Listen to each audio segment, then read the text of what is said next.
lo whaafonga angile nei tau, ma lo le soifua manuia, usimel whaafonga o tala la Radio Samoa. Ua toi alia e fo isi reporti o le o whale o lo nofo i tangata ngā lulu e whaavaitaimi. O le se singa le local focus na reporti a ia luas fulvalu tangata whai ngā luenga whaavaitaimi.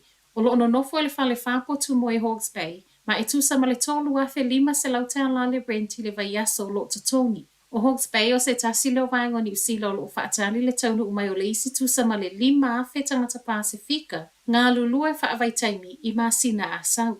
Ele ima mawa tu fo ina sa wele report el komisi o lo va ayaya ta tawa tangata New Zealand. O lo otoe fa ilo ai le o fale o lo no fo tangata ngā lulu nei. Ma ua soli ayaya ta tawa tangata soifua.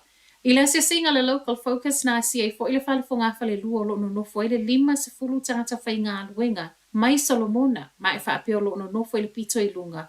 A o lalo o lo fa mautu e tangata Vanuatu.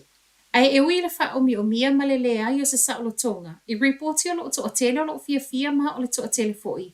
E sili atu le no nofo i fale o tapena e fale whai ngā duenga o lo o mai e ngā lulu e ai. Na i lo le tau sa vali mai itua o na e whai ngā tā mo whio inga. Mai le presidente le Hawke's Bay Fruit Growers Association, Bride and Nisbet, o le tele o fale o lo no nofo i tangata ngā lulu e wha avai taimi o lo i lalo wha avai ngā le malo.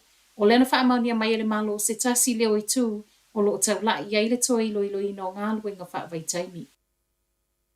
E amata mai a tae au na mawhai o na maua pei meni mo ai ngā aukilani a fia o na ololonga.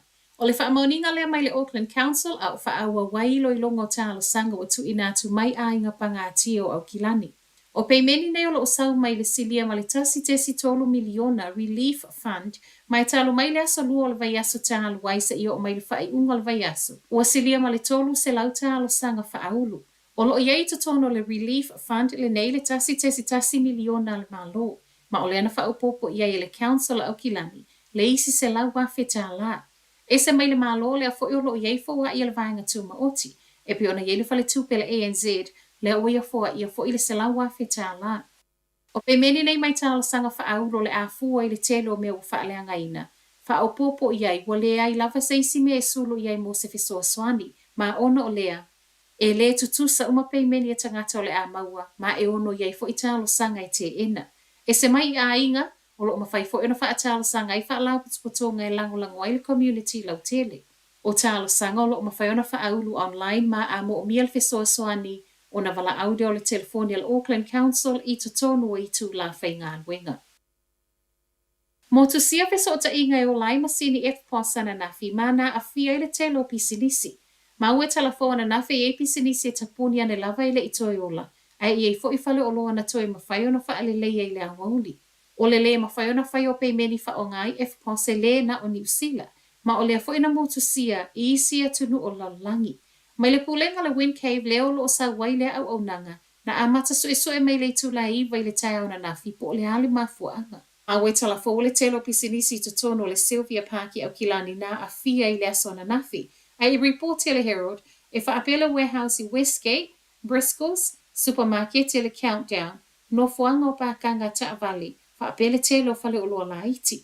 I lunga le social media, to atele na le fia no le umina fa atali, ai umane ele mawhaio na tutongi wha atau. Mai le Wind Cave po le tūla e lua e le awoli na toi sa wele tala wa wha le leia, pe tai mawe tala fo e le opisi nisi uma. Ua wala o mai le mtanga luenga soifua malo loi nei pasese na whaimalanga mai le wha ana sau mai Abu Dhabi tau nui me le pone, ma wha awau mai ai New Zealand wha afsota i atu le mtanga luenga. O le whainga malanga le ana tau nui le aso luas furma le valu i Januari. Ma o se talo sanga vave ua whai ai nei ona o le masalo mia o le ono a fia i le misela.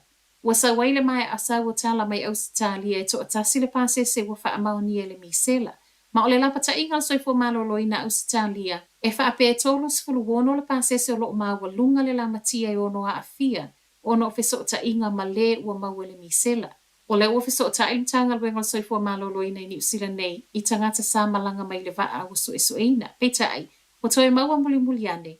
E ese whainga malanga no mai ai i lata o lo maua lunga le avanua e ono maua i le misela.